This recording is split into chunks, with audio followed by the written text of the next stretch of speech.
ये बच्ची अपने पैरों पे खड़ी हो गई, पैरों पे तो खड़ी है, पर कैसे पैरों पे खड़ी हुई? आने वाले 5 साल तक इसकी 0 फीस लगेगी। पर बोलते हैं कि मेरी बात को 100% फॉलो करना इंपॉर्टेंट है। इसने 2024 की क्रैश कोर्स बैच पहले ज्वाइन करी मेरी पेपर देने के बाद कि सर मेस ने फिर डब्बा गोल कर दिया, सब कंफ्यूजन हो गया, सब गलत सलत करके आ गई हूं।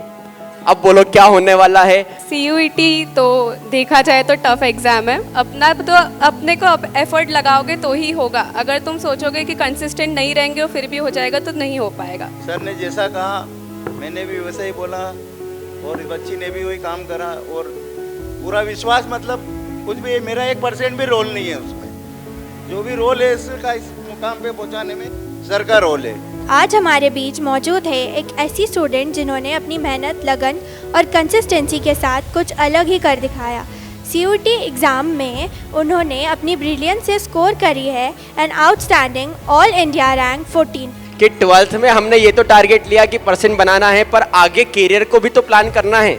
तो हमने दोनों बात शुरू करी। हमने 12 के परसेंट की भी बात शुरू करी और CUET की एग्ज़ाम से जो CUET DV यूनिवर्सिटी में एडमिशन होता है, हमने उसकी भी प्लानिंग शुरू करी। तो मैंने इनकी बेस से 1 ईयर वाली बेस लॉन्च करी। अब क्या होता था, मैथ्स से तो भागती थी, पर CUET में तो मैथ्स ही आएगा वापस। क्वांटिटेटिव एप्टीट्यूड नाम चेंज हो जाएगा, पर रहेगा तो मैथ्स ही। आप कितना भी बच लो। पर बोलते हैं कि मेरी बात को 100% फॉलो करना इंपॉर्टेंट है। इसने 2024 की क्रैश कोर्स बैच पहले ज्वाइन करी मेरी, और जितने बच्चों ने मेरी क्रैश कोर्स की बैच ज्वाइन करी है उनका परफॉर्मेंस उसके बाद बहुत गुना बढ़ता है, क्योंकि CUET की बैच में बच्चे जानते हैं कि मेरी एनर्जी बहुत हाई हो जाती है।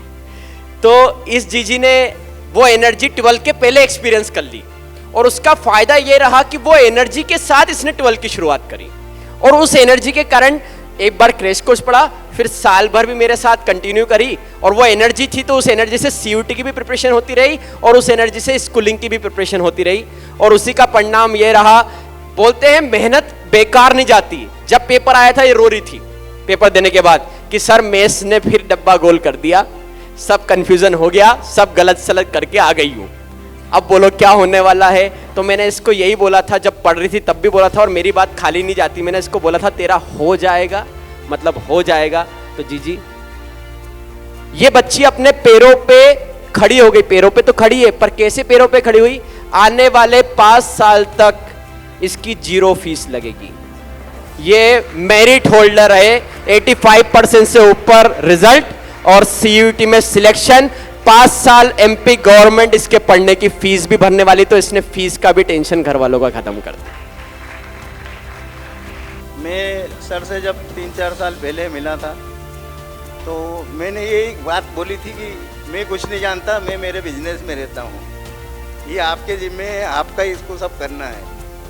और 2-3 साल की मेहनत से सर ने जैसा कहा मैंने भी वैसा ही बोला और बच्ची ने भी वही काम करा और पूरा विश्वास, मतलब कुछ भी मेरा 1% भी रोल नहीं है उसमें। जो भी रोल है इसका इस मुकाम पे पहुंचाने में सर का रोल है। CUET तो देखा जाए तो टफ एग्ज़ाम है।